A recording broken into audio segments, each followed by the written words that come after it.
Waalaikumsalam warahmatullahi wabarakatuh. Dah masuk.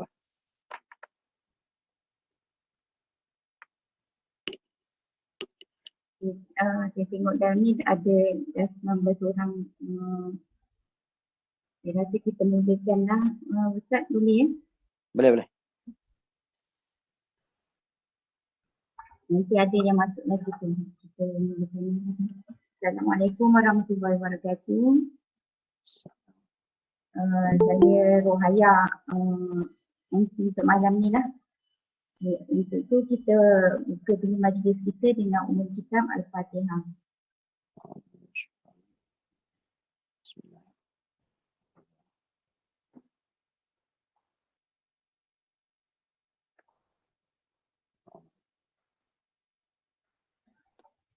Alhamdulillah, ikhwan dan akhwat telah dipilih malam ni untuk hadir ke majlis Daurah Muhid Ikram Bilangan Bandar Baru Bangi, Putra Mahkota.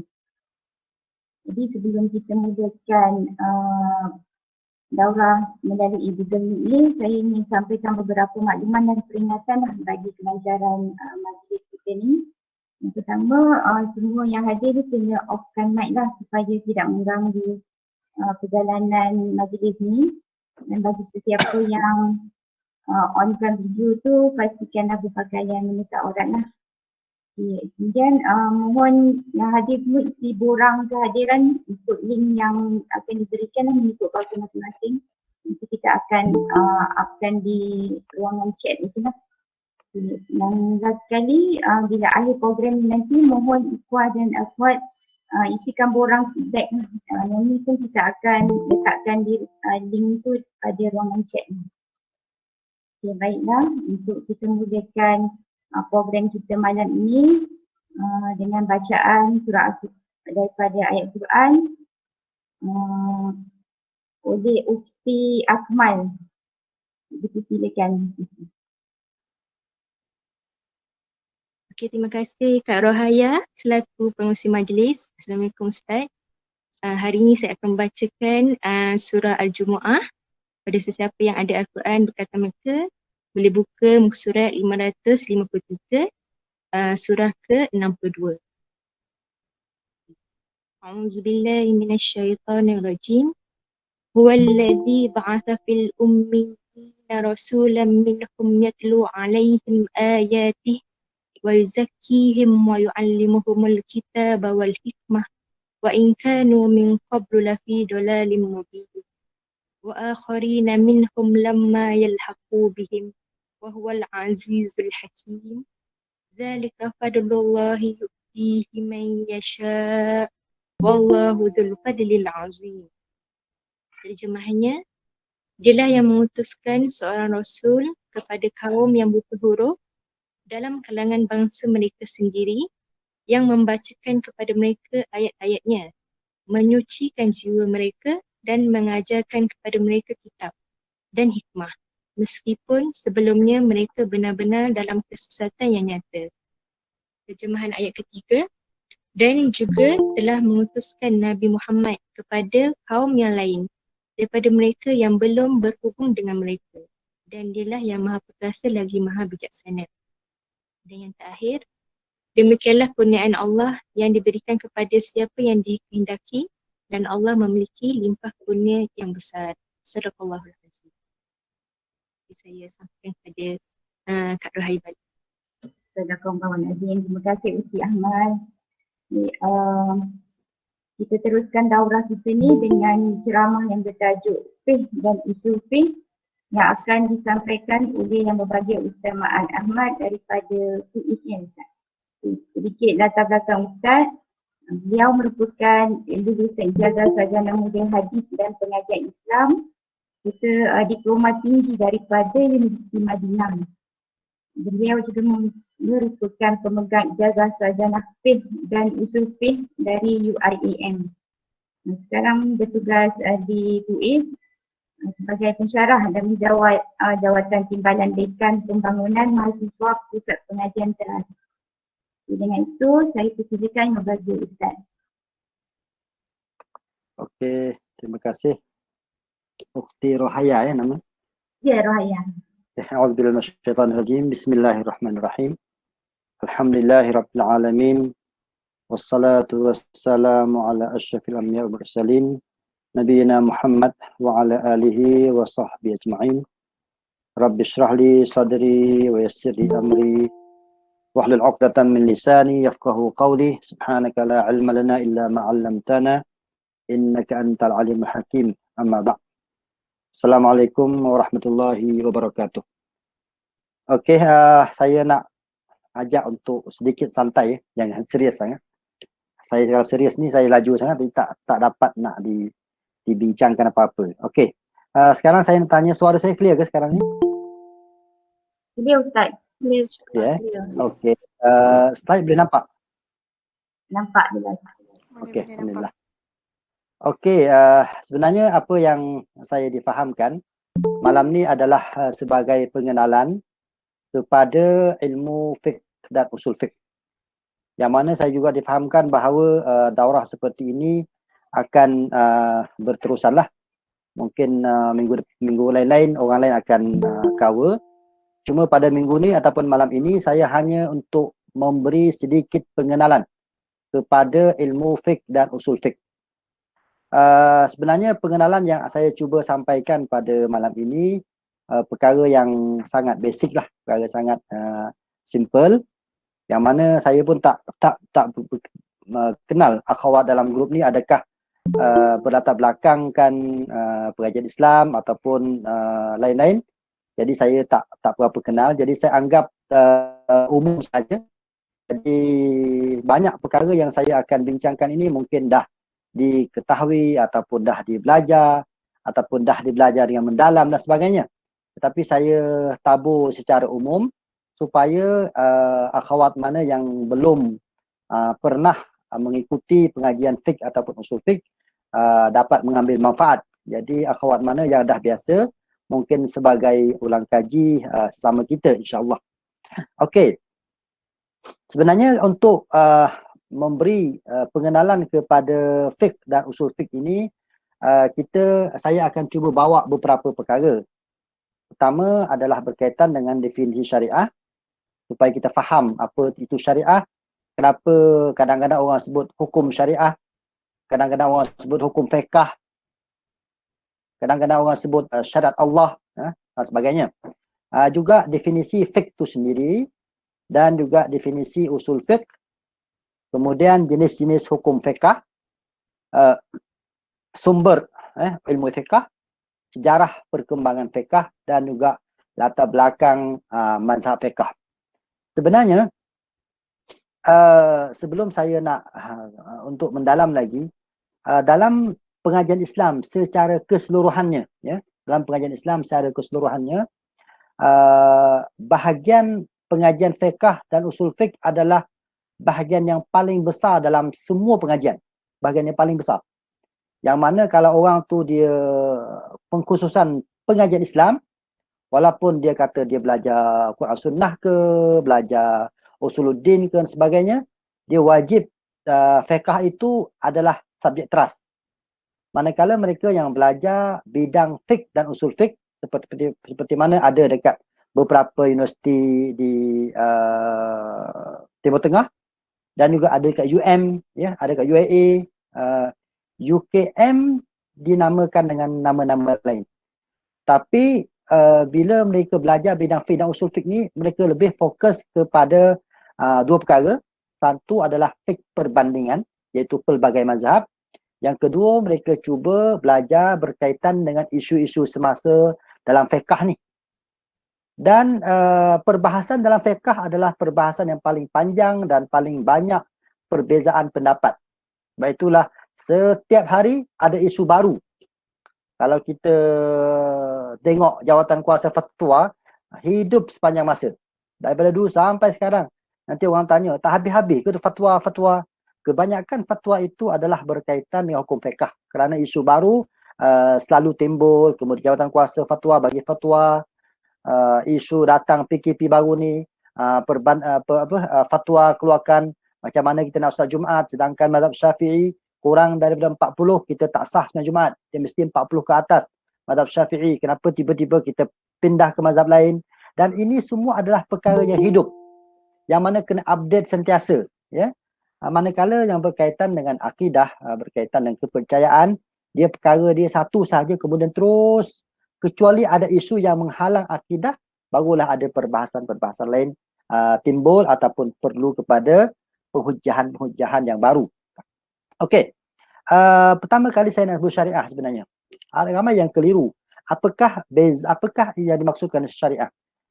Paling senang, syariah itu bahasa mudah faham adalah semua perkara yang datang daripada Allah Subhanahu Wa Taala, kesemuanya dimasukkan di bawah kategori syariah. Contohnya berkaitan dengan ibadat dipanggil syariah Allah, berkaitan dengan kepercayaan dipanggil syariah Allah, berkaitan dengan apa sahaja yang Allah Ta'ala sampaikan kepada Nabi dan Nabi sampaikan kepada kita, semua itu dipanggil sebagai syariah. Nanti sekejap lagi baru kita nampak perbezaan ataupun penggunaan semasa. Tetapi yang saya sebut sekarang ni, bila dengar syariah Allah, maksud agama Islam itu sendiri. Berkaitan dengan aspek macam-macam, kesemuanya dipanggil sebagai syariah, ataupun maksud lain, syariah itu adalah jalan lurus yang Allah Ta'ala bagi kepada manusia dengan erti kata agama yang disampaikan kepada Rasul, itu yang dimaksudkan dengan syariah. Itu secara umum. Fiqh. Fiqh ni bahasa Melayu kita ada macam-macam lah. Ada sebut fiqh, ada sebut fiqh, ada sebut fiqh. Macam-macam lah sebut-sebutannya. Cuma dia berasal daripada perkataan bahasa Arab, yang mana perkataan bahasa Arab ni fa, qaf, ha. Itu asal dia. Fiqh ni fa, qaf, ha. Apa maksud fa, qaf, ha ni? Fa, qaf, ha ni adalah memberi maksud fahima, faham. Jadi segi bahasa, yang dipanggil fiqh itu adalah faham. Itu dari segi bahasa. Bahasa ni maksudnya penggunaan asal bahasa lah. Fiqh itu faham. Tapi bila ulama Islam menggunakan perkataan ni semakin lama menjadi bahasa yang digunakan ataupun kita panggil istilah yang dipakai sekarang dalam bicara agama, maka fiqh itu memberi erti sedikit lain daripada faham tadi. Iaitu fiqh yang dimaksudkan adalah mengetahui hukum-hukum syarak yang berkaitan dengan perbuatan dan perkataan orang-orang mukallaf yang diambil dari Al-Quran dan As-Sunnah. Kalau kita melihat kepada tafsir ataupun ta'rifan fiqh kat situ, kita faham bahawa yang dimaksudkan fiqh itu adalah mengetahui dan memahami hukum syariat yang ada kaitan dengan perbuatan manusia. So, bila kita sebut fiqh itu ada kaitan dengan perbuatan manusia, bermaksud yang tak ada kaitan dengan perbuatan bukan dikategorikan sebagai fiqh. Contohnya kepercayaan, rukun iman. Percaya kepada Allah, pada Rasul, malaikat dan sebagainya. Rukun iman yang 66 tu, kita tidak akan masukkan dia di bawah fiqh. Kerana dia adalah kepercayaan. Bila kepercayaan itu dikeluarkan dalam bentuk solat, puasa, zakat kat luar ataupun perbuatan, maka perbuatan itu dipanggil fiqh. Kalau kita kata hukum jual beli, akan dibahaskan di bawah fiqh. Kalau kita kata hukum perkahwinan, akan dibahaskan di bawah fiqh. Hukum ibadat akan dikaitkan dengan fiqh. Jadi benda-benda yang berkaitan dengan amalan, dengan kata-kata manusia ni, itulah dipanggil sebagai fiqh. Jadi yang dipanggil fiqh dalam istilah adalah mengetahui hukum-hukum yang ada kaitan dengan perbuatan manusia dan kata-kata manusia ni, kata-kata mukallaf ni, dan diambil daripada Al-Quran, As-Sunnah, Ijma' dan Qiyas. Nanti saya akan bincang satu persatu. Maksudnya memahami hukum syarak bukan dengan cara manusia buat sendiri.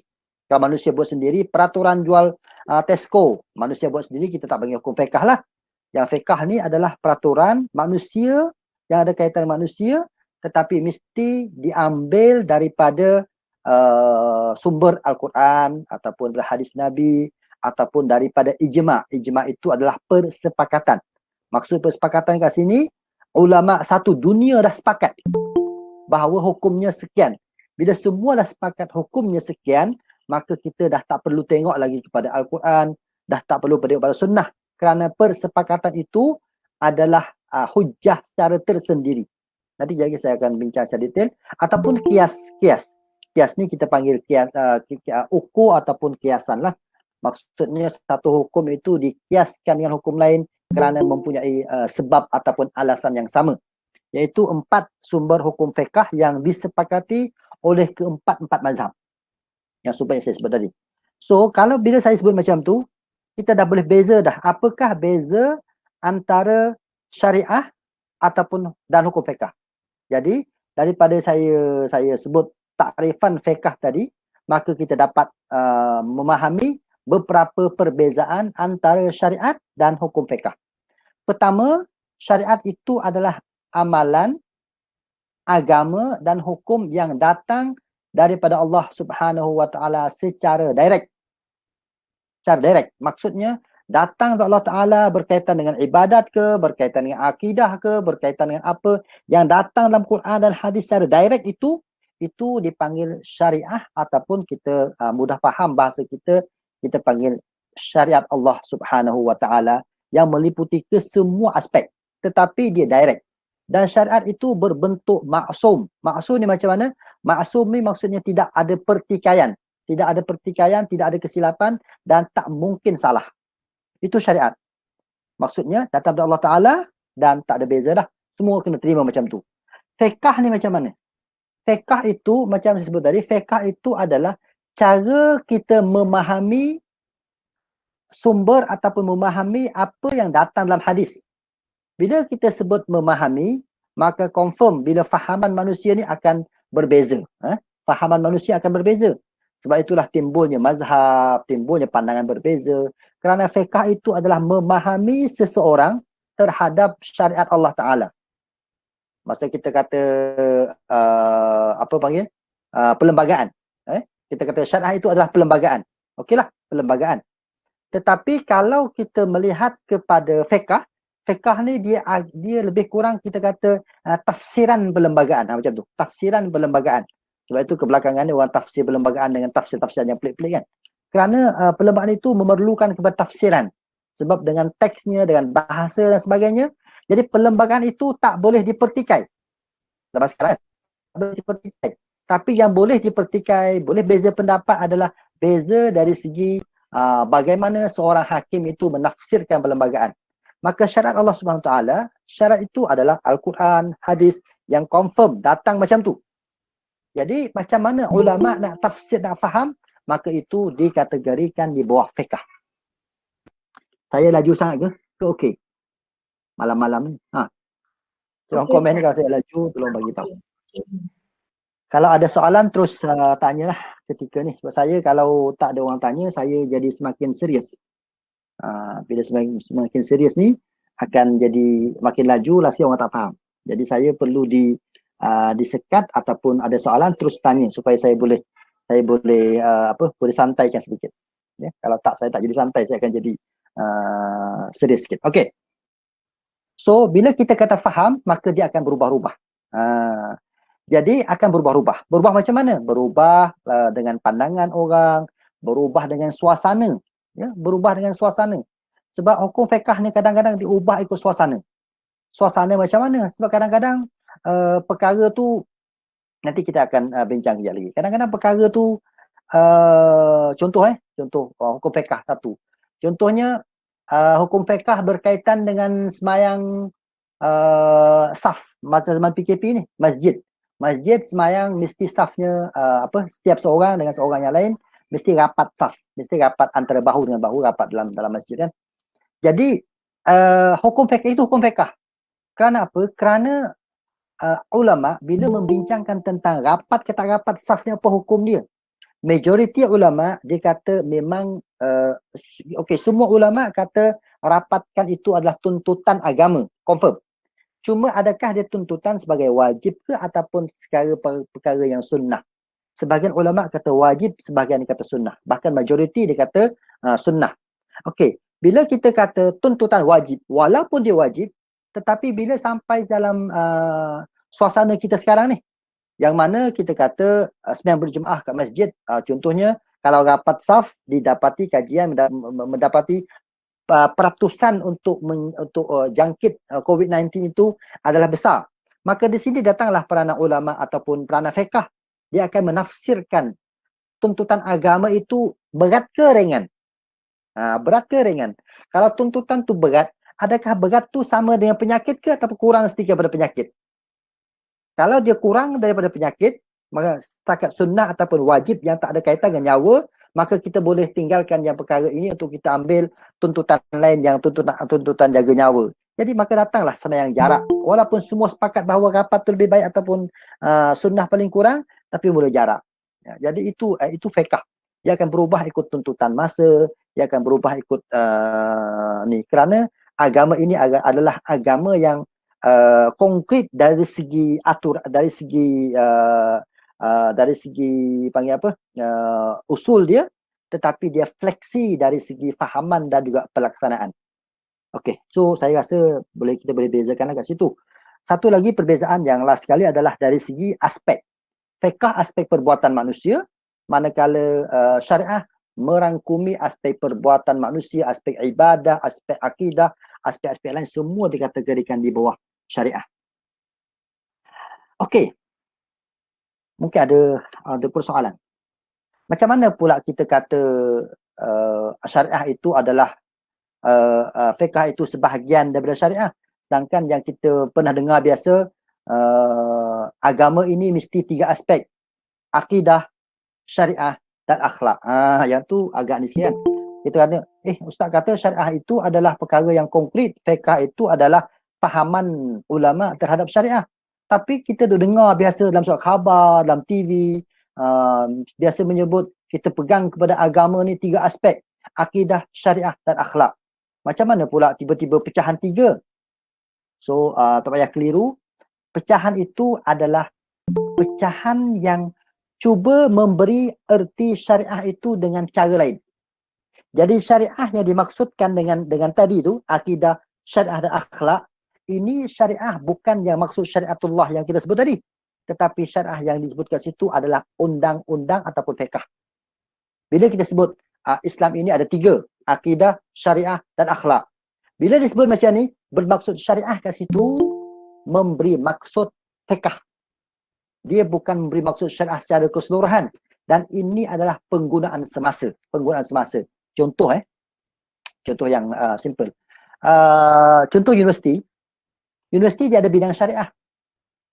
Universiti dia ada bidang apa lagi? Dia ada bidang syariah dan dia ada bidang usuluddin, bagian akidah, dan juga bidang usuluddin, bawah sekali bidang dakwah, berkaitan akhlak dan sebagainya. Jadi syariah yang dimaksudkan situ majority akan ditafsirkan dengan fiqh. So, ringkasannya, bila disebut agama itu 3, akidah, syariah dan akhlak, bermaksud syariah yang dimaksudkan kat situ adalah undang-undang hukum fiqh. Undang-undang hukum fiqh. Okey. So, clear. Sekarang ni saya nak memberi sedikit pengenalan lagi berkaitan dengan usul fiqh. Sebab bukan tuan-tuan ataupun akhwat saja yang keliru ni. Pelajar-pelajar universiti pun kadang-kadang dia keliru. Dia ni sedang belajar fiqh ke sedang belajar usul fiqh. So bila kita dah faham fiqh tadi, sekarang ni saya nak memberi sedikit pendedahan ataupun sedikit pengenalan kepada usul fiqh. Apa dia usul fiqh? Usul fiqh ni, kita dah faham fiqh tadi. Usul ni macam bahasa Melayu kita, awak asal usul mana? Awak usul mana? Jadi usul fiqh itu adalah usul kepada fiqh. Itu tafsiran mudah faham. Usul kepada fiqh. Ataupun kaedah, ataupun sumber, ataupun jalan kepada fiqh. Okey, saya nak tengok kepada takrifan yang ke bawah ni. Perkataan usul itu merupakan jamak plural kepada asal. Asal itu adalah perkara asas yang dibina benda lain. Contoh kita pasti Arab dipanggil usulul bait. Usulul bait. Usul bait tiang-tiang rumah, tiang-tiang tu panggil usul. Kalau kita kata usuluddin, tiang-tiang agama, macam itulah. Bila usulul fiqh ni tiang-tiang hukum fiqh, macam itulah lebih kurangnya. Dari segi istilah ulama, usul fiqh bermakna dalil-dalil fiqh seperti Quran, sunnah, ijma' dan qiyas dan lain-lain yang saya akan pelajari lagi. Maksudnya, bila disebut usul fiqh, ulama dia memahami fiqh itu adalah fiqh itu adalah hasil ataupun fahaman kita terhadap dalil. So dalil tu sendiri, Quran, Sunnah itu dipanggil apa? Yang tu dipanggil sebagai usul fiqh. Okey, jadi saya akan lagi clear. So bila saya sebut macam tu, apakah beza antara fiqh dan usul? Perbezaan antara fiqh dan usul, fiqh itu adalah pemahaman kepada dalil-dalil, sumber-sumber, pandangan, apa yang kita faham dan sebagainya. Usul ni dia merangkum, dia adalah sumber tu sendiri. Quran, Sunnah, ijma' dan qiyas. Itu semua dipanggil sebagai usul. Dan kaedah-kaedah yang kita gunakan untuk memahami dalil-dalil tersebut, itu semua dipanggil usulul fiqh. Agak detail sedikit, tapi saya bagi contoh yang paling mudah. Okey. Saya bagi contoh yang paling mudah. Tidak semua orang bila dia baca Quran, dia boleh faham. Tidak semua orang, walaupun orang Arab sendiri, dia baca Quran, dia boleh faham. Tidak semua. Bukan tidak semua orang, tak faham semua ayat. Tidak semua yang baca hadis Nabi, dia boleh keluarkan hukum. Tak semua. Sebab itulah antara kesilapan yang paling besar yang berlaku pada zaman sekarang ni, kesilapan apabila kita cuba menjauhkan seorang mukallaf, seorang muslim daripada ulama, ataupun kita rendahkan kedudukan ulama dan kita membawa seorang tu kepada hadis direct. Yang ni adalah bid'ah yang mungkar lah. Maksudnya kita suruh orang tu, awak nak faham agama, awak kena tengok Al-Quran, kena tengok hadis. Sekarang ni tak boleh kita nak minta dalam ilmu sains kan. Contoh doktor. Boleh tak kita nak seorang pesakit, kalau awak jangan tengok pada doktor. Kalau awak nak tahu rawatan kepada penyakit awak ni apa, awak kena bacalah. Kena baca berkaitan dengan sakit apa, demam panas. Awak kena cari buku teks ataupun cari tulisan-tulisan yang berkaitan dengan demam panas, kemudian awak cari ubat sendiri. Kita kata yang tu kita menyerahkan sesuatu kepada orang yang bukan bidang dia. Ini baru ilmu yang berkaitan dengan sains dan sebagainya. Kita nak seorang engineer.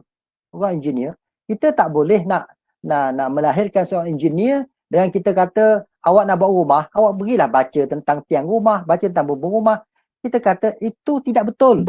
Tidak betul, kerana setiap bidang itu dia ada seni dia. Setiap bidang itu dia ada ilmu, dia ada ground dia. Setiap bidang itu dia ada rahsia dia. Setiap bidang itu dia ada orang-orang pakar dia. Kalau semua orang main direct kepada sumber yang asal tanpa mendengar hujahan, tanpa mendengar ulasan daripada ahli bidang, maka dia akan sesat. Dia akan sesat, confirm. Kalau dia tak nak dengar siapa-siapa, nak terus daripada Quran, daripada hadis, lebih-lebih lagi kalau dia kurang sopan sikit, tak nak dengar mazhab dah. Saya ni jenis tak nak pegang mazhab, saya nak direct pada hadis je. Yang tu kita kata kena masuk kelas fardu ain balik.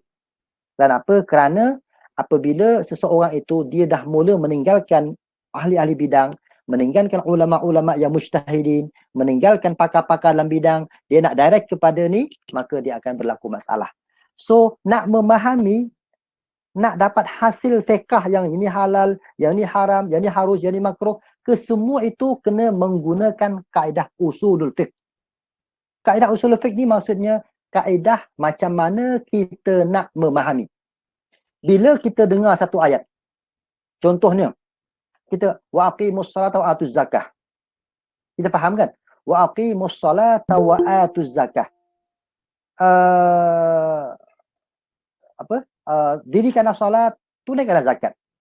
Saya tanya apa hukum dia? Apa hukum zakat? Apa hukum solat? Kita kata hukum solat tu wajib lah. Okey, saya tanya, dari mana anda tahu itu wajib? Sebab Allah suruh. Saya kata ada juga yang Allah suruh, Nabi suruh tapi tak wajib. Ada juga Allah suruh, Nabi suruh tapi tak wajib. Ada ke? Ada. Contohnya? Contohnya ziarah kubur. Ziarah kubur ni Nabi suruh. Nabi kata kuntu nahaitukum an ziyaratil qubur fazuruha. Aku pernah larang kalian daripada ziarah kubur. Sekarang pergilah ziarah kubur. So adakah kita kata arahan Nabi itu wajib? Tak, arahan kita wajib. Apa hukum dia? Sunnah. Dari mana anda tahu sunnah? Dari mana anda tahu sunnah? Sedangkan arahan Allah, arahan Nabi sama je. Bila Allah suruh sesuatu ataupun Nabi suruh sesuatu, hukumnya sama. Tapi kenapa bila suruh semayang, kita kata semayang wajib. Bila suruh ziarah kubur, kita kata ziarah kubur sunnah. Dari mana kita tahu? Di sini datangnya ilmu usul fiqh. Maka dia bantu untuk kita kategorikan arahan seperti ini adalah arahan yang wajib. Arahan seperti ini adalah arahan yang sunnah. Okey. Kenapa leceh? Kan kita dah faham. Kita dah faham sebab kita dah pernah dengar. So, kita dah pernah dengar hukum ziarah kubur sunnah. Kita dah dengar.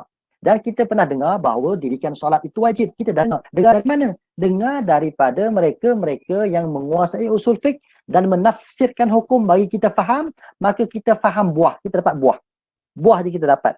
Tapi proses itu dilakukan oleh pakar-pakar dengan menggunakan kaedah-kaedah usulul fiqh. Itu yang mudah faham. Dan mungkin saya nak huraikan. Kenapa ulama kata ziarah kubur itu sunnah, bukan wajib? Sebab dia ada kaedah usul.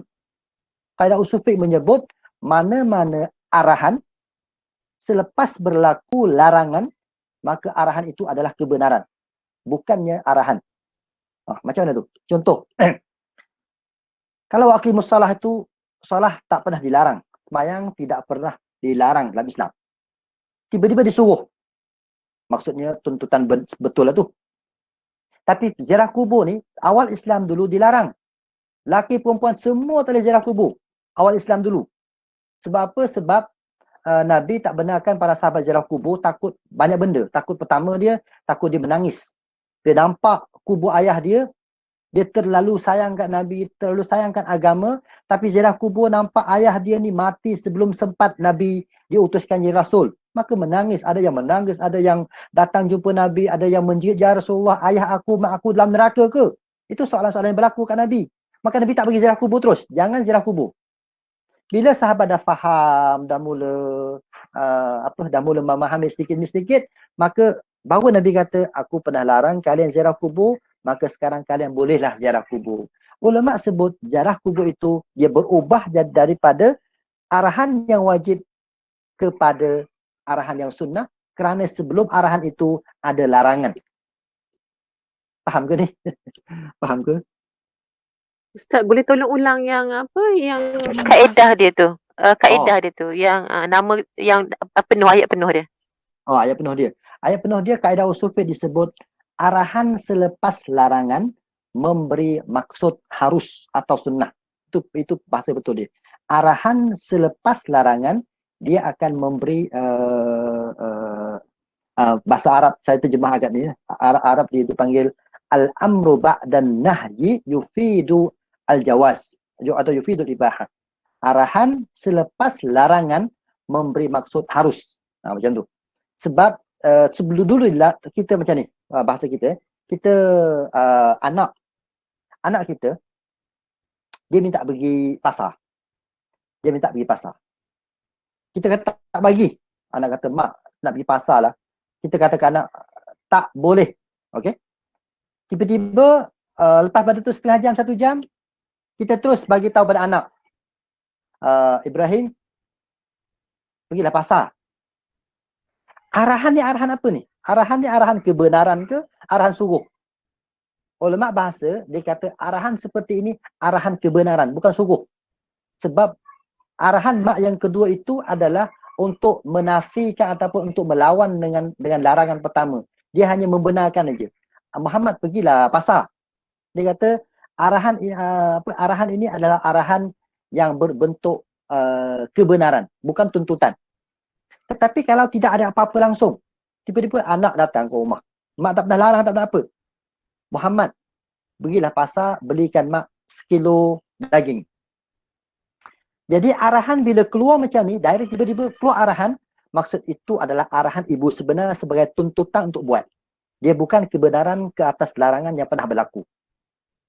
Jadi dalam usul fiqh ada kaedah ni disebut oleh ramai ulama usul fiqh disebut, dia kata mana-mana arahan yang datang selepas larangan, maka arahan itu memberi maksud kebenaran ataupun mengizinkan dan bukan tuntutan yang wajib.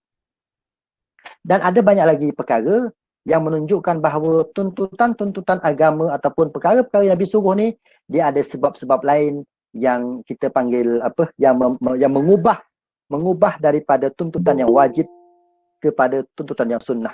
Sebab itulah ulama bila dibincangkan tentang sesuatu hukum fiqh, maka dia perlu rujuk kepada usul fiqh ataupun kaedah-kaedah untuk memahami dalil supaya dia dapat fiqh itu fiqh yang betul. Kalau tidak ada kaedah-kaedah, kita terus kepada kepada fiqh dengan cara kita sendiri, maka kita tak akan mendapat jawapan yang betul. Orang masak sama juga. Kalau orang tak pandai masak, kita ambil masakan yang pelik, yang pelik. Yang pelik masakan, kita bagi tahu dia. Orang yang tak pandai masak kurma ayam lah. Tak pernah pandai masak kurma ayam ni. Bagi dia makan sekali. Bagi dia makan sekali. Dia makan sekali, kita bagi tahu dia ini adalah kurma ayam. Lepas tu kita kata, pergilah masak sendiri. Kalau dia bukan orang yang tak pernah makan dan tak pernah masak perkara-perkara tu, dan kita siap bagi tahu dia lagi bahan-bahan dia, bagi tahu sekian dan sekian, dia tak akan buat macam orang yang pakar kurma ayam tu. Mungkin dia datang dengan tumis tak betul ke, masak lama sangat ke, ataupun masak kering sangat ke dan sebagainya. Dia akan pelik-pelik. Benda ni bukan ada dalam perbahasan hukum fiqh atau syariah saja. Semua disiplin ilmu kat dunia ni ada benda ni. Semua disiplin kat dunia ni dia mesti ada basic ataupun asas-asas untuk memahami sesuatu. Sebab itu kalau kita belajar apa bidang sekalipun, kat universiti, apa bidang sekalipun, first masuk mesti kena belajar intro kepada sesuatu. Intro tu kalau orang belajar engineering, dia mula intro kepada sains, dia mula intro kepada matematik, dia mula intro kepada engineering, dia mula intro tu wajib dalam semua bidang. Kalau orang bidang kedoktoran, doktor sama juga, dia mesti ada basic intro, barulah dia capai kepada jawapan yang tepat. Sebab itulah timbulnya peranan ulama ketika peranan ulama untuk mengeluarkan fiqh itu. Karena yang kita dapat fiqh itu ibaratkan buah yang dah masak, yang kita makan aja. Tapi prosesnya tu itu adalah diproses menggunakan kaedah usul fiqh yang saya sebut tadi. Okey, perbezaannya usul fiqh itu adalah dalil-dalil syariat yang boleh dijadikan sumber hukum mengenali hukum hakam sama ada secara umum ataupun khusus yang diambil daripada ini, cara memahami itu sendiri.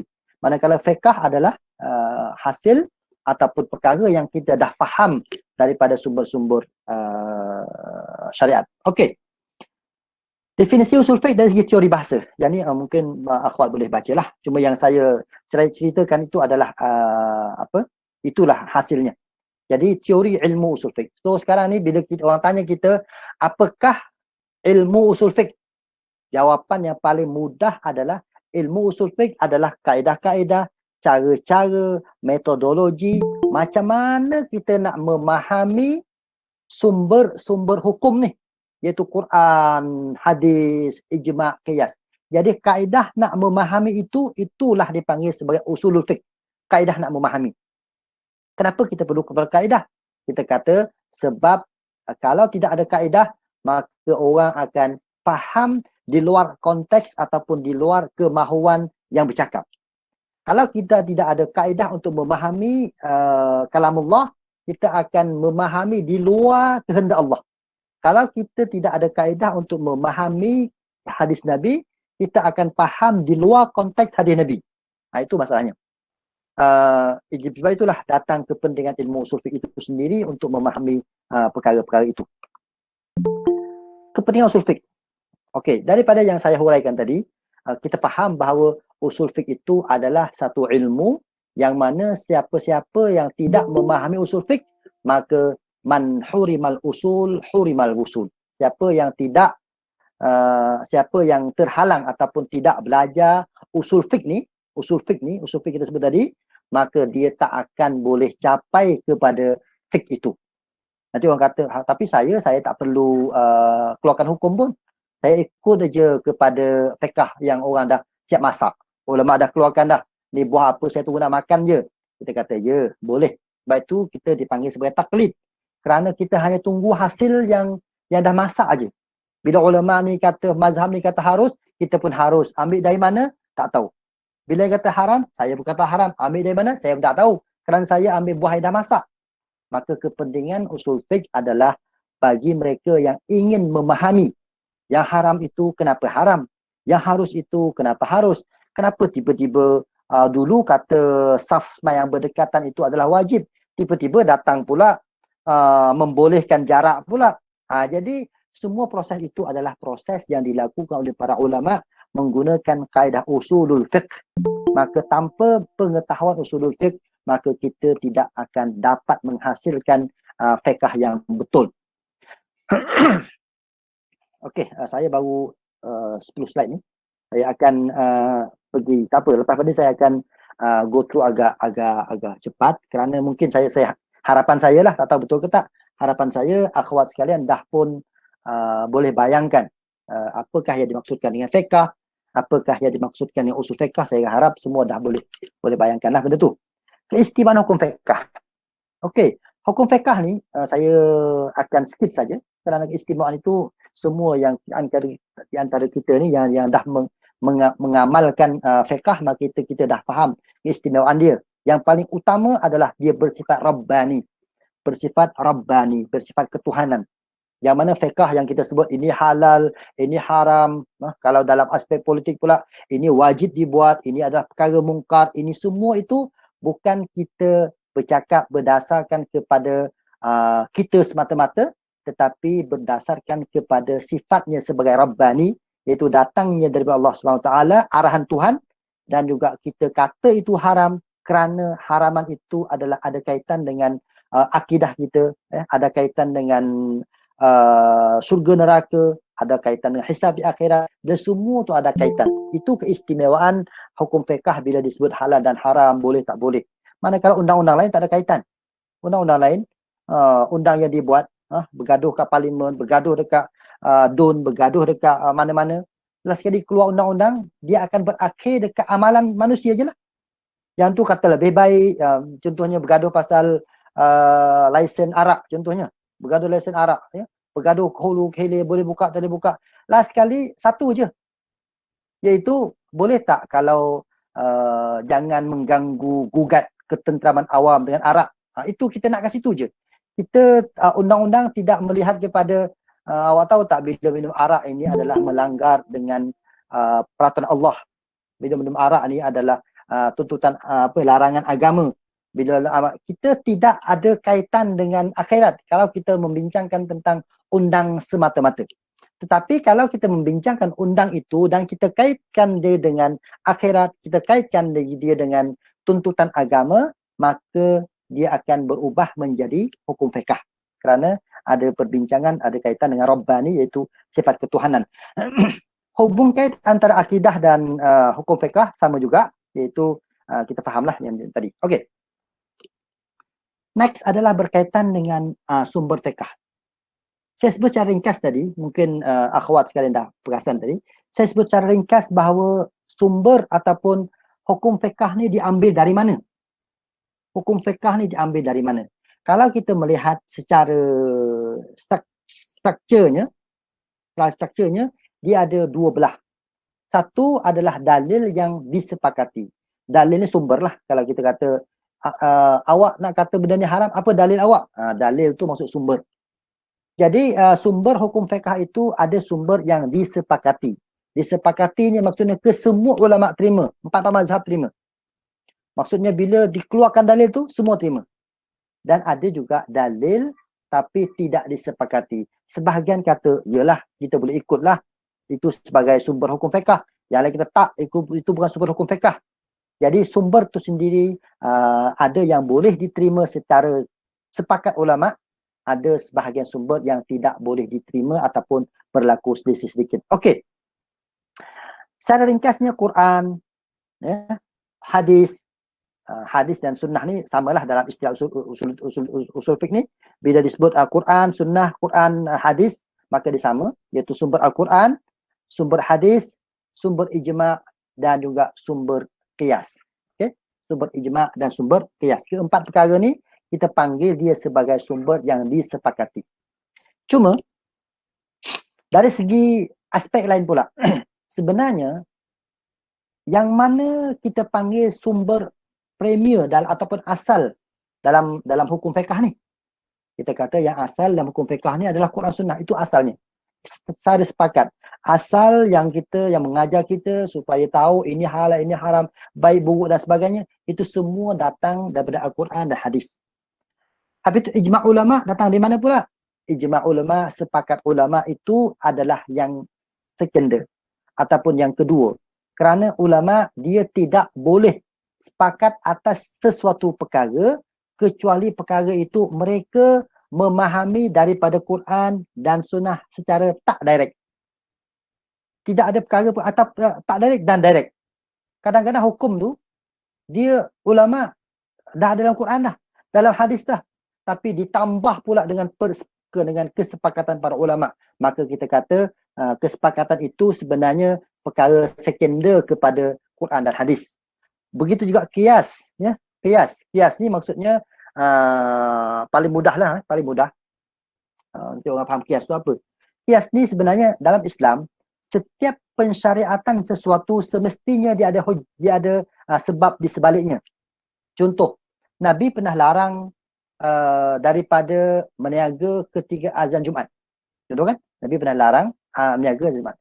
Larangan itu adalah larangan menjual. Nabi sebut jual sahaja. Dilarang berjual ketika azan Jumaat. Jadi bila Nabi dilarang menjual, kita tak boleh pegang direct. Oh, yang jual, okey, tak boleh. Tapi kalau kerja-kerja lain, yang bukan jual, tapi dia contohnya sewa bukan jual. Jual, sewa, ataupun buat proses pinjaman kereta, ataupun proses-proses. Apa hukum proses-proses lain selain pada jual ketika azan Jumaat? Kita ulama-ulama kata, kita melihat kepada larangan Nabi itu adalah larangan kerana faktor mengganggu solat. Kalau faktor mengganggu solat bermaksud mana-mana perbuatan lain yang boleh mengganggu solat Jumaat, maka dia hukumnya sama macam jual. Kenapa? Kita kata kita menggunakan kaedah qiyas. Qiyas tu maksudnya kita mencari faktor yang sama untuk kita samakan hukum. Kalau yang diharam, yang tu pun haram. Sebab apa? Faktornya sama. Itu dipanggil dalam ulama dipanggil qiyas ataupun dipanggil sebagai at-ta'lil. Okey.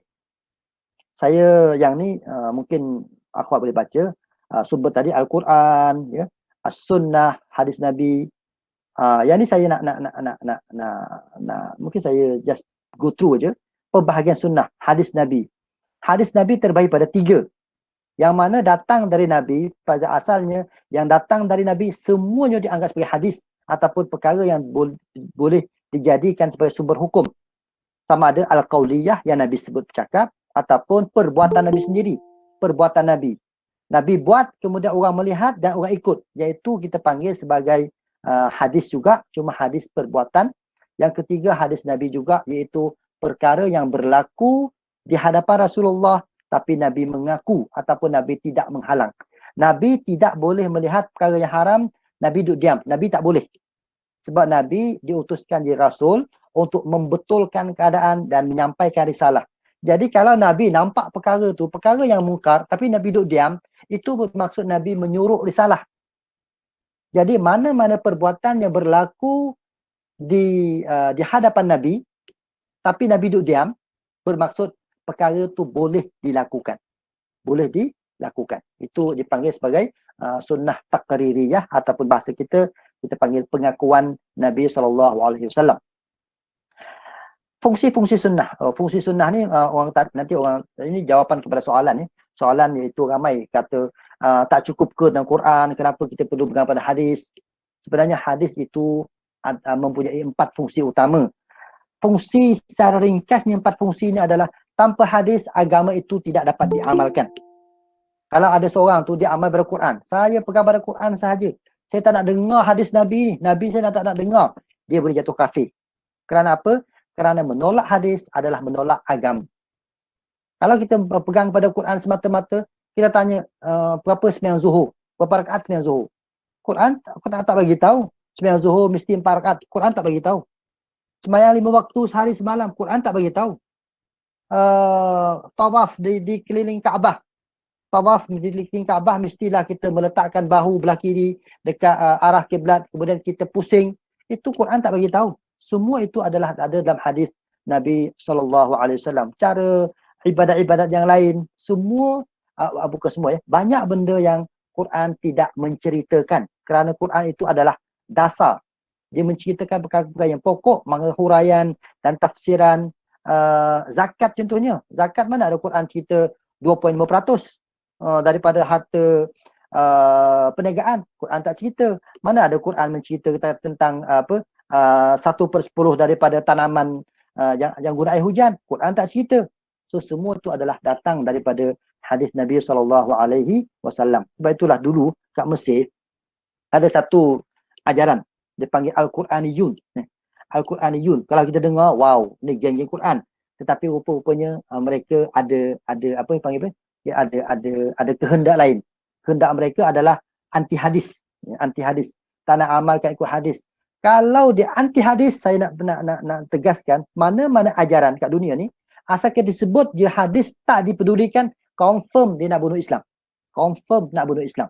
Kerana Islam tanpa hadis Nabi, mati. Tidak ada syariat yang boleh diamalkan. Hanya kepercayaan yang ringkas-ringkas dalam Quran, kemudian buatlah suka hati. Kerana kebanyakan ibadat, kebanyakan hukum, kebanyakan perundangan, kebanyakannya adalah datang huraiannya dalam hadis Nabi SAW. Ijma', sepakat ulama yang saya sebut tadi. Al-Qiyas yang saya sebut tadi. Istihsan. Istihsan ni adalah sumber yang tidak disepakati. Okey. Sumber disepakati oleh ulama 4. Quran, hadis, ijma' dan qiyas. Selain daripada 4 perkara ni, tak semua ulama anggap dia sebagai sumber hukum. Contoh istihsan. Istihsan ni macam mana? Istihsan ni mungkin saya just cerita ringkas saja. Istihsan ni maksudnya pemilihan ulama kepada satu benda yang logiknya tak patut. Dua pandangan. Dua dalil. Satu dalil ni kita nampak dari segi zahirnya macam kuat. Tapi datang ulama dia kata, saya tak nak pegang dalil yang kuat ni. Saya nak pegang dalil yang qiyas, yang khafi, yang tak berapa nak kuat ni. Sebab apa? Sebab saya baca banyak sangat hadis Nabi.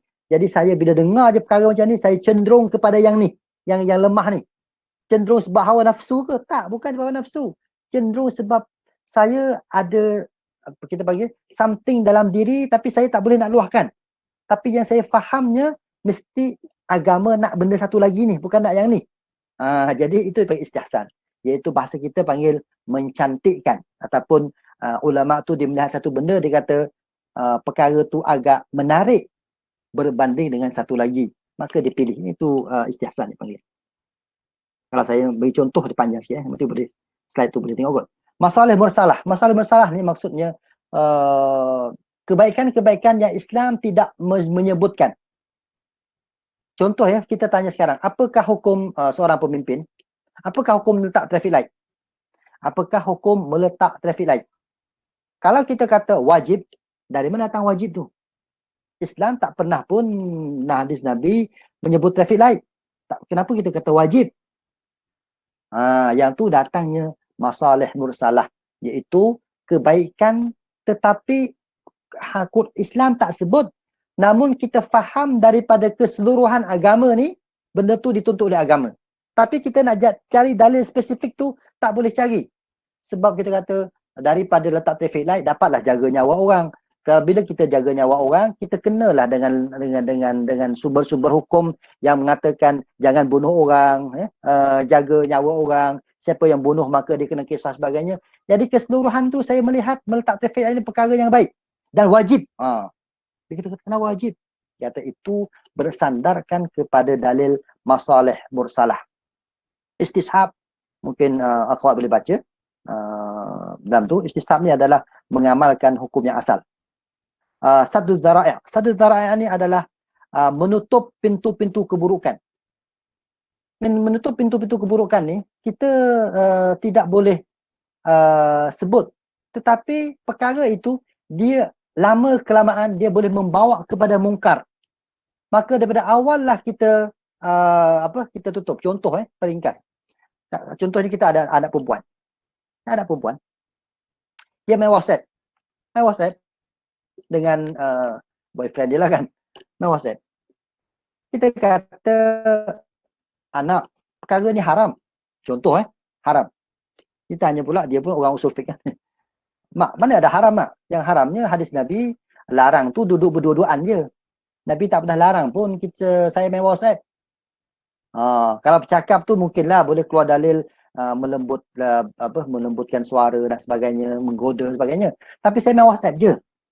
Tetapi kalau ibu dia melihat anak itu bila dia WhatsApp lama kelamaan dengan seorang lelaki, dia boleh membawa dia kepada benda-benda bahaya.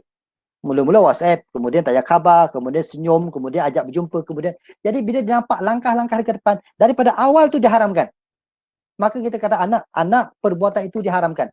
Apa dalil? Dalil dia adalah sad az-zara'i', tutup pintu ataupun tutup jalan yang boleh membawa kepada perkara yang haram.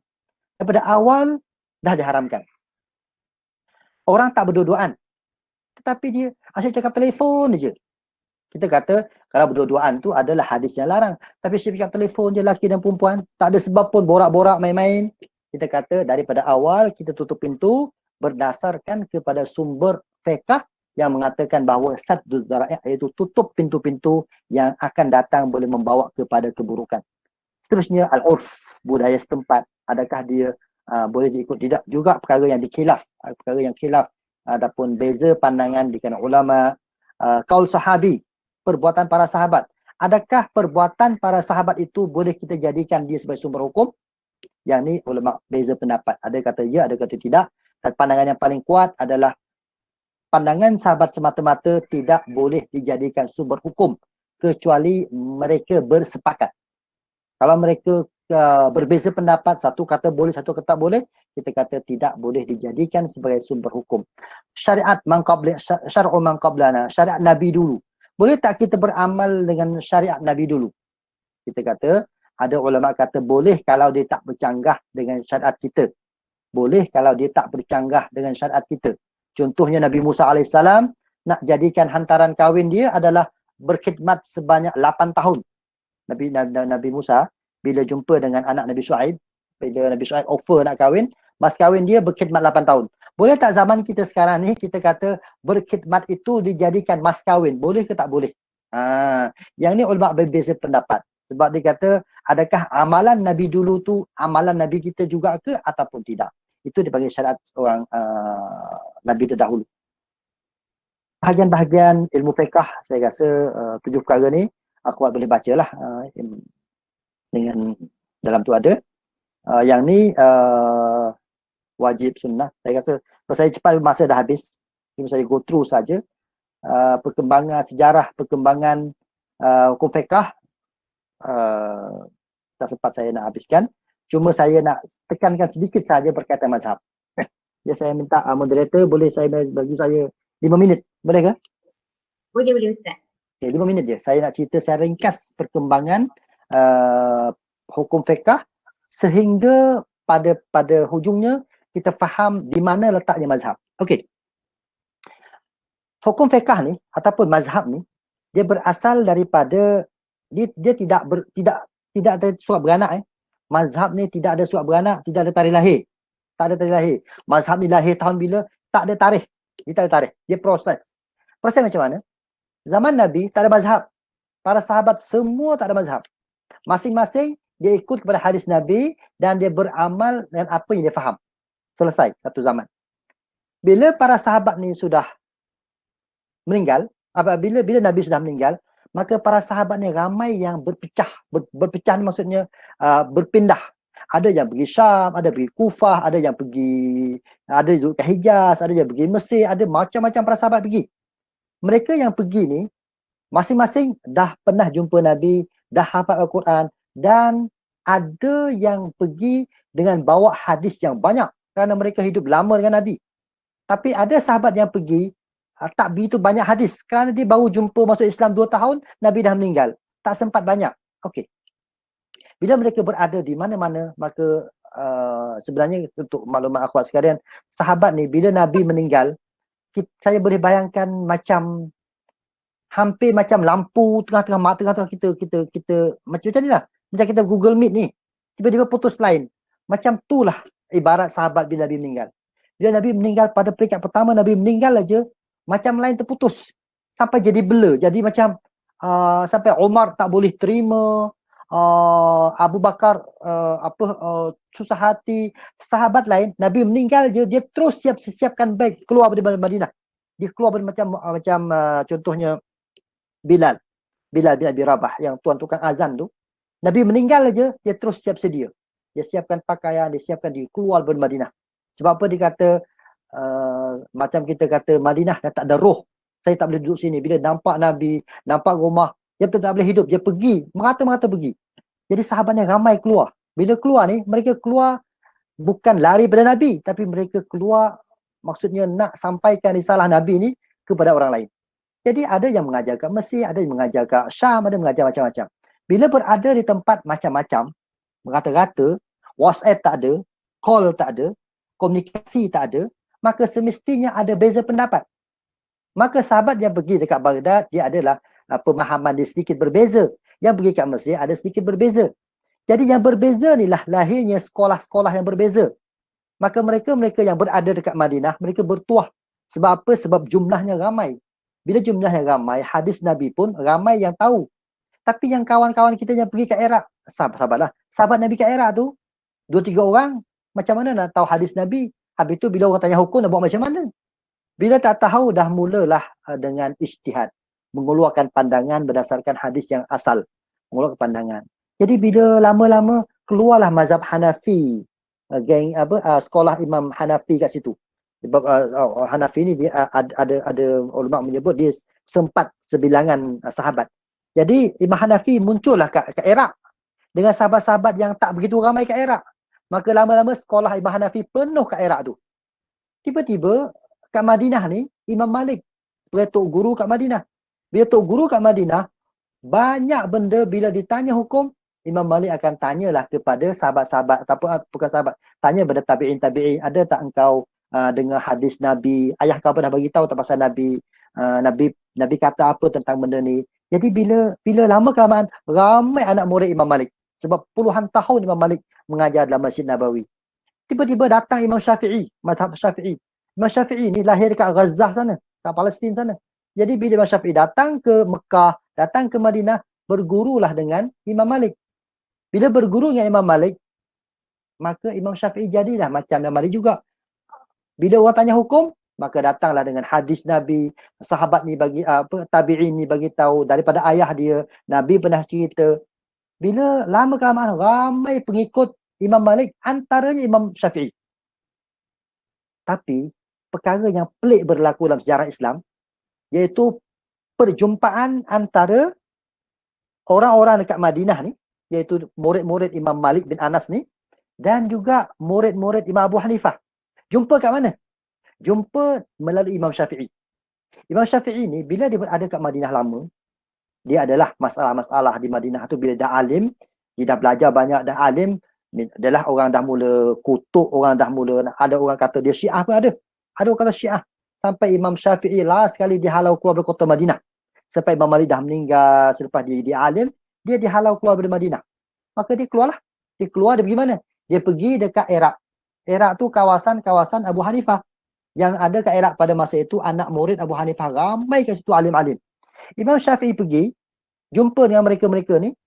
Imam Syafi'i ibaratkan tali sambung. Dia kata bila saya sampai kat Iraq, saya nampak macam ada something tak kena kat Iraq ni. Apa yang tak kena?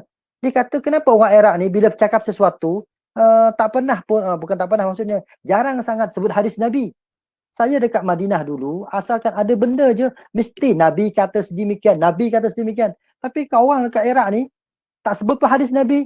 Dia sebut pasal qiyas saja. Perkara ni haram kerana perkara ni boleh bawa kepada rosak akal. Rosak akal itu Islam haram. Jadi pusing ikut akal. Dia pusing ikut akal. Tapi akal mereka akal yang waras lah, sebab mereka tu anak murid kepada Abu Hanifah tu anak murid kepada sahabat. Jadi akal begitu. Jadi Imam Syafi'i kata dua kumpulan yang berbeza, tetapi ada satu ikatan. Ikatannya apa? Ikatannya adalah seolah-olah usul itu, maksudnya dalil-dalil itu berada kat Madinah, pokok itu berada kat Madinah, tapi buah itu berada kat Iraq. Jadi bila Imam Syafi'i macam tu, Imam Syafi'i dia menggabungkan antara dua, iaitu sekolah pemikiran kat Iraq tu dengan sekolah hadis dekat Madinah. Imam Syafi'i menggabung antara dua metod ataupun dua pemikiran ini, maka terkeluarlah buku pertama dalam sejarah Islam yang dinamakan sebagai Ar-Risalah. Dan Ar-Risalah itulah buku pertama dalam Islam yang dikategorikan sebagai buku usulul fiqh. Buku usulul fiqh, iaitu kaedah untuk memahami dalil-dalil hadis yang ada kat Madinah, supaya dia dapat buah tu biar sama dengan mazhab ataupun sekolah yang ada dekat Iraq pada ketika itu. Maka muncullah anak murid Imam Syafi'i yang begitu ramai yang teruja dengan cara Imam Syafi'i, kerana dia boleh menggabungkan antara dua kota yang besar ni, kota Iraq dengan kota Madinah ni. Maka tercetuslah satu fenomena baru ataupun kita sebut aliran baru, yang mana mereka ni adalah anak murid kepada Imam Syafi'i. Jadi kita nampak dah tiga lah. Anak murid Abu Hanifah, anak murid Imam Malik, anak murid Imam Syafi'i pula. Datang mazhab keempat, datang Imam Ahmad bin Hanbal, anak murid Imam Syafi'i. Ahmad bin Hanbal ni anak murid kepada Imam Syafi'i. Tetapi proses yang ada pada Imam Ahmad bin Hanbal ni atau mazhab Hanbali ni, dia agak meluas. Sebab apa meluas? Kerana Imam Ahmad bin Hanbal ni dia sempat hidup puluhan tahun selepas Imam Syafi'i. Dan kebetulan masa Imam Ahmad ada ni adalah masa ulama dah mula kumpul hadis. Jadi mereka boleh cantum balik. Cuba cari hadis yang orang Syam disebut apa dia. Cuba cari hadis yang Madinah sebut. Cuba cari hadis. Jadi Imam Ahmad ni dia gabung ke semua hadis dan diletakkan dalam buku dia Al-Musnad ataupun Musnad Imam Ahmad. Lebih kurang saya pernah nampak cetakan terakhir 60 jilid. Hadis saja 60 jilid. Ada yang cetakan sampai 100 pun ada saya rasa. Tapi saya berjumpa yang 60 tu. Itu menunjukkan bahawa kesinambungan mazhab itulah berlaku.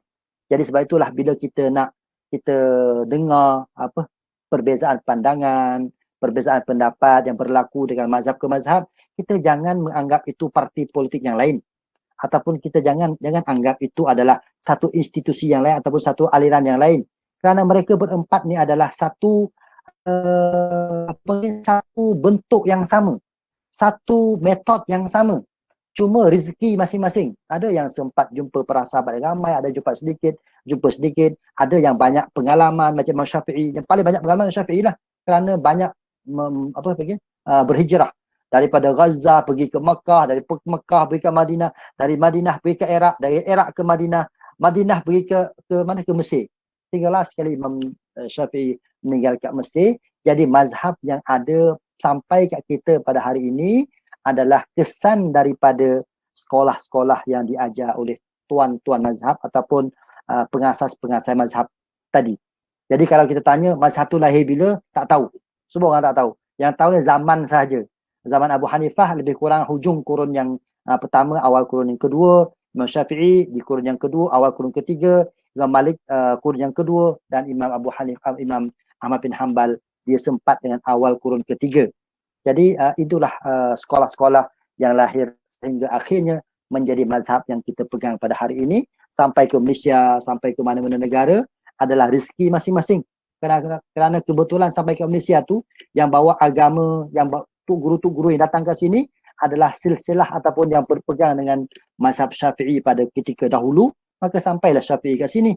Kawan-kawan kita dekat Afrika yang sampai ke sana majoritinya adalah bermazhab Maliki, maka Maliki lah mereka. Yang kat Saudi, yang kat Kuwait, yang area-area Teluk ni, majoriti mereka bermazhab Ahmad bin Hanbal. Kerana apa? Kerana guru-guru mereka mazhab Ahmad bin Hanbal.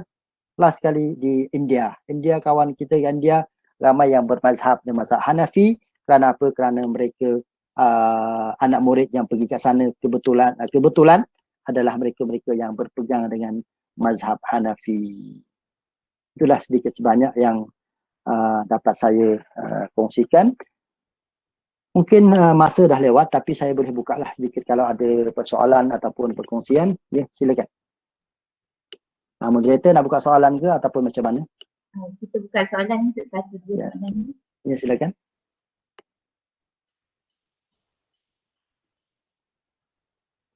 Ada yang nak tanya tu? Kalau tak ada, saya nak tanya Ustaz. Ya, silakan. Kalau dekat konsep negara kita ni, siapa dia macam mana dia menentukan fatwa-fatwa ni? Di Malaysia. Di Malaysia ni. Okey, sebenarnya antara perkara yang unik ya di Malaysia berbanding dengan beberapa negara lain, Malaysia setiap negeri dia ada jawatan kuasa fatwa negeri. Setiap negeri lah secara rasminya dia ada jawatan kuasa fatwa negeri. Kemudian di peringkat persekutuan dia tidak ada jawatan kuasa peringkat persekutuan yang konkret. Dia adalah mewakili negeri. Tapi yang menariknya, negeri ada hak untuk berbeza pandangan dengan persekutuan. Contohnya jawatan lajnah fatwa ataupun lajnah kajian hukum yang macam terbaru ni fatwa berkaitan dengan vaksin dan sebagainya. Tapi kalau tiba-tiba ada negeri dia berpandangan yang lain daripada persekutuan, maka itu negeri dan dia berakhir kat sultan setiap negeri. Berakhir dekat sultan setiap negeri. Dia tidak akan sampai kepada persekutuan. Sebab itulah contoh yang paling kita mudah faham. Contoh kat Malaysia sekarang kita melihat macam Perlis kan. Perlis. Kenapa Perlis tiba-tiba ada banyak banyak pandangan-pandangan yang tidak sekata ataupun tidak sama dengan negeri-negeri yang lain. Kita kata disebabkan oleh Perlis tu dalam dia punya perlembagaan negeri dia tidak meletak sebagai mazhab Syafi'i sebagai mazhab Perlis. Dia meletakkan sebagai Perlis Ahli Sunnah wal Jamaah dan mazhab 4 adalah mazhab orang Perlis. Jadi bila meletak mazhab 4 itu membuka ruang kepada jawatan kuasa fatwa negeri, kepada pendawah-pendawah negeri, dia boleh keluarkan pandangan yang agak fleksi, berpindah di sekitar mazhab 4. Manakala di negeri-negeri yang lain, contohnya negeri Selangor, memang diletakkan mazhab Syafi'i sebagai mazhab yang asas, dan mazhab-mazhab lain juga diamalkan, tapi dia adalah pilihan kedua ataupun ketiga yang seterusnya. Tapi mazhab asas setiap negeri itu di Malaysia keseluruhannya diletakkan sebagai mazhab Syafi'i, dan begitulah dia berakhir dekat sultan setiap negeri, bukan berakhir dekat persekutuan. Sebab itulah kita nampak agak ada perbezaan dan sebagainya, itu berpunca dari situ.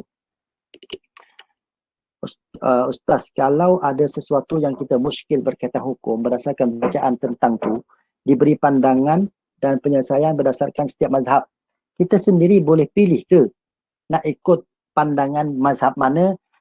macam nak tahu pandangan mazhab yang kita perlu ikut. Sebenarnya kalau seseorang itu ditanya apa mazhab awak, contoh kalau kita ditanya kan, apa mazhab kita? Kita orang awam kat Malaysia ni biasa dia akan jawab saya bermazhab Syafi'i. Bila orang tanya kenapa bermazhab Syafi'i, adakah anda membaca mazhab Syafi'i ataupun macam mana? Kita akan jawab biasanya lah, ni saya cakap biasa biasa kita akan jawab saya ikut kepada ustaz sekian dan sekian, dan ustaz itu bermazhab Syafi'i, dan maka saya pun mazhab Syafi'i. Sebenarnya mazhab kepada orang awam bukan mazhab Syafi'i, bukan mazhab Maliki, bukan mazhab Hanafi, dan bukan juga mazhab Hambali. Bukan. Mazhab kita adalah mazhab tukang bagi fatwa kepada kita. Mazhab orang awam, mazhab kita yang kita tidak belajar ilmu usulul fiqh, kita tidak ada kaedah-kaedah ijtihad, kita tidak kaedah. Mazhab kita adalah kita ikut kepada seorang tokoh ataupun mana-mana tokoh yang kita percaya ilmu dia, maka mazhab kita ikut mazhab dia tu. Kalau dia kata pandangan saya nampaklah masalah ini, contoh dia kata apa? Pandangan saya nampaklah masalah ini, kita tanya dia pasal hukum sentuh lelaki dan perempuan patut sembahyang ke tak, gitu. Simple lah. Kita tanya dia kata, dan kita percaya ilmu dia ni. Kita percaya bahawa dia ni lah yang paling kita yakin ilmu dia ni. Tiba-tiba dijawab, bagi pandangan saya nampak sentuhan antara lelaki dan wanita ni tak batal sembahyang. Dia fatwa macam tu kat kita. Dia bagilah pandangan macam-macam yang ukhti sebut tadi tu. Dia pandangan mazhab ni sekian, mazhab ni sekian. Tapi bila disebut tentang pandangan yang dia pilih, itu yang kita kena pegang. Itu yang kita kena pegang. Bukan kita sendiri yang membandingkan. Ya, adalah silap yang sangat besar kalau seorang awam dia membandingkan antara mazhab dan dia pilih suka hati dia. Tak. Itu silap. Kerana apa? Kerana membandingkan antara mazhab dengan mazhab, melihat kepada nas, melihat kepada Quran dan membandingkan sehinggalah sekali memilih, kita akan mengambil pendekatan yang salah. Sebab apa? Sebab kaedah membandingkan antara mazhab-mazhab itu bukan perbuatan orang awam. Bukan perbuatan orang, bukan bidang. Saya bagi mudah faham macam ni lah. Kita jumpa doktor. Doktor pakar, dia cerita kita. Okey, untuk merawat penyakit puan ni, sebenarnya ada banyak jenis. Ada yang ni, ini baiknya macam ni. Ini buruknya macam ni. Ini dia cerita, semua dia cerita. Tapi confirm dia tak akan cerita sampai habis. Dia ada sebahagian yang dia tak sempat nak cerita ataupun ni. Tapi bila hujung tu, doktor kata ke kita, tapi selepas saya melihat ke semua jenis ubat ni, saya nampak ubat yang sesuai bagi puan adalah ubat ubat ni, ubat sekian dan sekian. Saya pun tak reti ubat apa kan. Ubat sekian dan sekian. Pilihan yang paling tepat kepada orang yang jumpa doktor ni adalah mengambil pandangan doktor. Bukan balik rumah kemudian membandingkan sendiri apa yang doktor cerita, kemudian pilih sendiri. Apabila dia pilih sendiri, semestinya dia akan pilih cara yang silap.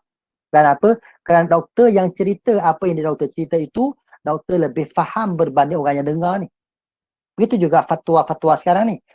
Bila orang bandingkan banyak mazhab, banding mazhab sekian, kita jangan buat perbandingan sendiri. Tapi kalau kita tidak ada kepakaran untuk membandingkan, jangan bandingkan.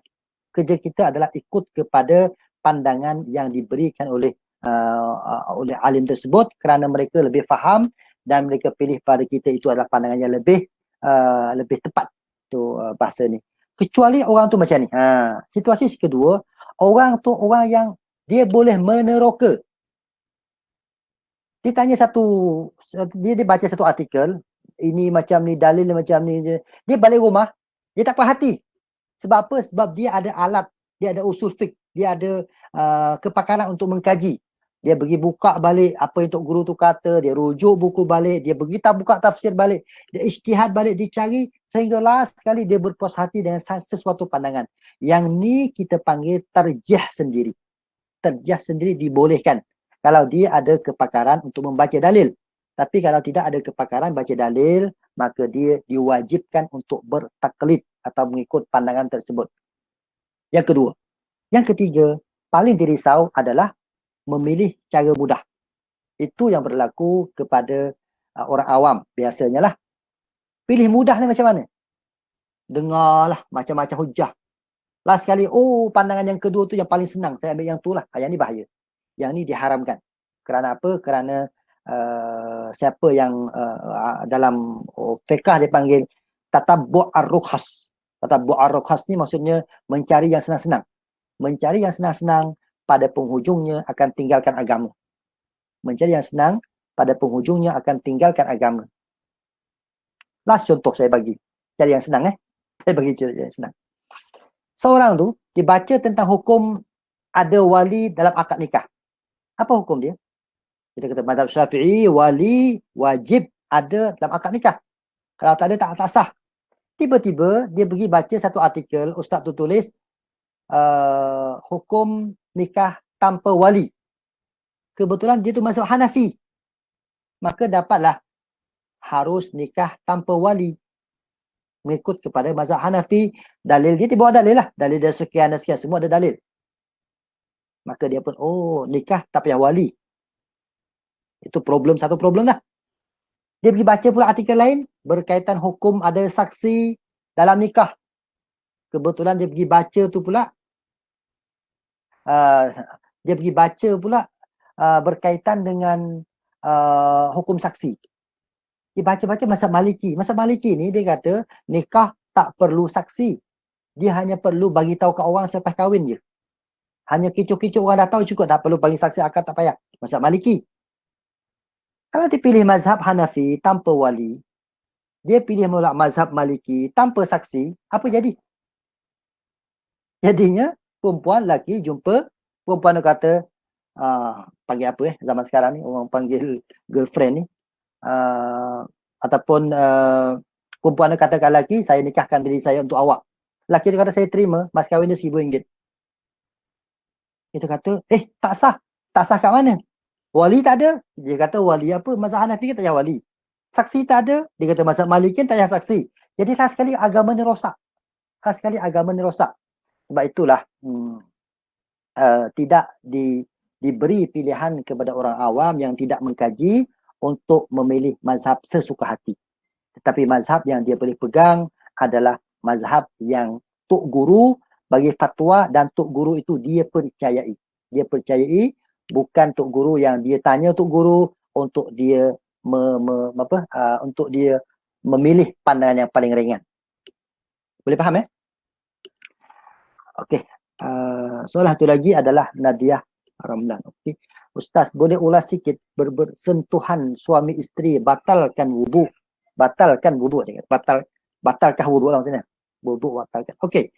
Kalau sebab ini akan membawa kepada perbahasan hukum. Iaitu kalau kita melihat kepada mazhab Syafi'i, batal. Asal ke sentuh, batal. Nafsu ke, tak ada nafsu ke, tak kisah. Sentuh je batal. Bila kita tanya pada mazhab Syafi'i, apa dalil dia? Mazhab Syafi'i kata dalil dalam Quran yang jelas. Quran sebut tentang perkara-perkara yang mewajibkan wudu, awala mastumun nisa, ataupun kamu sentuh perempuan. Jadi sentuh perempuan tu batal wudu. Syafi'i kata, okeylah. Bila pergi dekat mazhab Imam Ahmad bin Hanbal, ni saya tak nak jawab hukum sekarang ni, saya jawab metod. Bila tanya mazhab Ahmad bin Hanbal, bila kita tanya dia, mazhab Ahmad bin Hanbal adakah batal wudu dengan sentuh? Dan mazhab Hanafi sama juga. Tanya dia, batal ke tak? Mazhab Hanafi kata tak batal. Dalil dia apa? Dalil dia adalah hadis Nabi. Hadis Nabi mana? Hadis Nabi yang mengatakan bahawa Nabi tengah semayang, kemudian Siti Aisyah cerita Nabi tengah semayang dan pegang kaki dia. Kata, kaki pakai stokin. Mana dia kata, habis tu Aisyah yang cerita kita tak faham ke Nabi pakai stokin? Kalau Nabi pakai stokin, dia tak payah cerita kita. Dia cerita kita tu sebab nak beritahu tak pakai stokin lah tu. Nabi sentuh Siti Aisyah dan Nabi pergi semayang tanpa wudu. So, maksudnya tak batal wudu. Mazhab Hanafi. Ada kita pula, jadi tak batal lah. Tak batal. Syafi'i tadi macam mana? Kalau tanya kepada Hanafi kata mazhab Syafi'i yang terjemah aula mastum sentuh tu bukan maksud sentuh macam kita ni. Bukan sentuh. Yang dimaksudkan dengan sentuh ke situ adalah jima' yang dimaksudkan. Kerana dalam Quran banyak menggunakan perkataan sentuh, tapi yang dimaksudkan jima'. Jadi maksudnya itu jima' bukan sentuh biasa. Kita pun dah terambang-ambing dah. Tengok sana, Allah ada dalil. Tengok sini ada dalil. Yang paling kita takutlah sekali, ambil yang senang-senang. Bila ambil yang senang-senang, kita akan tetap buat rukhas. Tetapi, ambil yang mana? Ambil ikut kepada seorang pakar ataupun seorang bidang yang kita melihat boleh percaya ilmu dia. Dia ni, tahap dia ni boleh percaya ilmu dia. Dia mufti ataupun apa, dia bagi fatwa, ikutlah fatwa tersebut. Tapi kalau tuan-tuan dan puan-puan ada kebolehan tarjih. Bila disebut mazhab Hanafi kata macam tu, kita pula mengkaji betul tak Hanafi kata macam tu. Bila Syafi'i kata, kita kaji Syafi'i kata macam tu. Yang tu tuan-tuan boleh ambil pandangan yang tuan-tuan boleh, akhwat boleh puas hati dan terima. Kalau tanya saya personal, saya untuk balawat akhwat, hanya bab batal ke tak batal sentuh lelaki dan wanita ni, saya berbulan-bulan buka buku, cari hadis. Bila orang kata mazhab Hanafi kata sentuh itu adalah jima', saya buka tengok tafsir betul ke tak. Bila hadis di Aisyah, saya buka buku, saya penat. Last sekali saya berpuas hati. Saya berpuas hati bahawa sentuhan lelaki dan wanita tak batalkan wuduk. Itu yang saya amal. Yang tu saya amal kerana saya memang dah mencari sumber dan hujjahan sampai saya puas hati. Tapi kalau akhwat anggap pandangan saya lah yang paling boleh dipercayai, ikut saya lah. Tapi kalau pandangan orang lain yang lebih dipercayai, ikutlah orang lain. Itulah pendekatan yang paling selamat untuk seseorang bertaklid dengan sesuatu pandangan. Wallahu a'lam. Ada soalan lagi ni? Moderator boleh lagi ke? Apa akhwat mana yang ni saya rasa boleh left kot. Yang mana nak kekal, tak apalah sini. Okey, kalau kita sekadar ada ilmu asas dalam fiqh atau ulum fiqh, usul fiqh kan? Mana ni? Belajar sampai peringkat sekolah saja, adakah dibenarkan untuk tarjih? Dan berdasarkan analogi Ustaz tadi, ada setengah orang akan ambil second option dengan doktor lain dalam fiqh. Kalau kita ada dua tok guru yang kita fiqahi dengan dua mazhab berbeza, adakah dibenarkan untuk kita memilih antara dua mazhab? Okey. Dua soalan lah. Soalan pertama, peringkat sekolah. Tak tahulah peringkat sekolah ni macam mana. Tapi, macam ni lah. Saya tak nak sebut peringkat sekolah, peringkat universiti. Basic. Seseorang yang nak terjih ataupun pilih pandangan, basic dia wajib memahami bahasa Arab secara macam faham bahasa Melayu. Faham. Maksudnya buka buku mengkaji tu faham. Pertama, itu basic. Yang kedua, mesti memahami dan mengetahui kaedah-kaedah usul fiqh dalam mazhab-mazhab yang dikaji. Mesti faham. Contohnya, mazhab dia ada kaedah usul fiqh sendiri ya. Dia mesti faham. Yang kalau dia basic dua ni dah boleh, saya harap insya-Allah kalau dia buat tarjih boleh buat. Kalau dia faham dua aspek bahasa dan juga aspek bacaan usul fiqh mazhab. Bila baca usul mazhab dia boleh faham, insya-Allah dia boleh tarjih. Tapi kalau bahasa Arab pun tak faham, yang tu tutup pintu lah. Maksudnya jangan terfikir nak terjih itu memang tidak dibolehkan dan tak ada siapa pun benarkan dia terjih kalau dia tidak ada basic tersebut ataupun tidak memahami ilmu usul fiqh. Berdasarkan analogi tadi, okey. Sebenarnya memilih dua mazhab ada sedikit isu. Isu maksudnya dia ada dua tokoh. Kedua-duanya dia percaya. Kedua-duanya baik. Kedua-duanya dia yakin. Tapi bagi satu pandangan yang berbeza. Sedangkan dua-dua tu bagi kita sama je ilmunya tapi pandangan berbeza. Situasi macam ni, satu benda dia kena elak. Iaitu dia elak daripada dipanggil dalam fiqh, dia panggil talfiq. Talfiq ni macam mana? Talfiq ni menggabungkan banyak mazhab dalam satu amalan. Menggabungkan banyak mazhab dalam satu amalan. Kalau dia ikut mufti A berkaitan dengan jual beli ASBN. Dia ikut mufti B berkaitan dengan solat. Tidak ada masalah. Dia ada masalah macam mana? Yang ada masalah ni dalam wuduk. Ambil air semayang. Masa nak basuh muka dan sapu kepala, dia pegang mazhab Syafi'i. Sapu sikit je Syafi'i kan. 2-3 helai dah sikit dah cukup dah. Mazhab Syafi'i. Dia sapu sikit je. Bila sampai masa bincang tentang bab batal air semayang, dia ikut mazhab Ahmad bin Hanbali.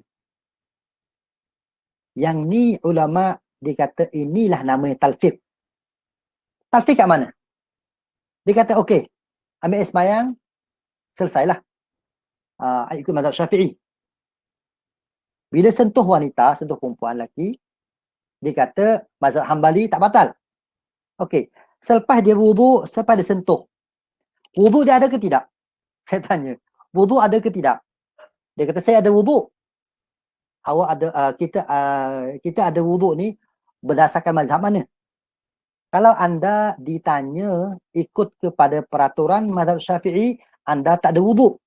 Kerana wuduk dah batal dengan sentuhan tadi. Dan kalau ikut kepada mazhab Hambali, anda tak ada wuduk. Kerana anda masa ambil wuduk tadi sapu sedikit kepala. Sedangkan mazhab Hanafi, mazhab Hambali, untuk sah wuduk mesti sapu keseluruhan kepala. Ambil bedak depan ni, sapu sampai ke belakang, tu wajib. Patah balik sunnah. Tapi wajibnya sapu. Jadi bila kita masa ambil wuduk ikut mazhab lain, masa batal wuduk ikut mazhab lain, yang ni dikira sebagai talfiq. Yang ni ulama, majoriti ulama mengharamkan talfiq. Dia tak benarkan talfiq. Takut kita pilih-pilih last sekali, kita jadi orang kahwin. Jadi apa yang solusinya? Solusinya kalau kita sebagai orang taklid, kita taklidlah seseorang yang kita percaya agamanya, dan kalau kita bab lain, kita nak taklid orang lain yang kita percaya dia juga, maka tidak ada masalah. Contoh bab jual beli, saya nak ikut Ustaz Dr. Zahruddin lah, sebab saya nampak dia ni pakar bab jual beli, ikut dia. Okey, bab berkaitan dengan wuduk. Berkaitan dengan wuduk ni saya ikut mufti wilayah lah, sebab saya nampak saya percaya ilmu dia. Tak ada masalah. Tidak ada masalah. Sebab apa? Sebab dia akan terhindar daripada talfiq yang berlaku. Okey, wallahu alam. Okey, Ustaz, rasanya kita kena tutup soalan lah ni. Sebab makin malam ni makin ramai pula yang tanya. Tak apa, kalau yang nak bertanya yang luar topik ataupun ni boleh direct ke saya, tak apa. Kalau ni, tak apa, insyaAllah. Okey, saya rasa setakat itu saja kot yang sempat saya kongsikan pada malam ini. Yang mana baik daripada Allah SWT dan yang mana ada silap, kurang, cacat daripada kelemahan saya sendiri. Assalamualaikum warahmatullahi wabarakatuh. Assalamualaikum warahmatullahi wabarakatuh. Terima kasih Ustaz. Saya nak maklumkan kepada semua untuk mengisi borang maklum balas yang telah di-uploadkan di ruangan chat tu. Dan untuk itu kita tutup majlis daurah kita ni dengan tasbih kifarah dan surah Wal-Asr. Subhanallah.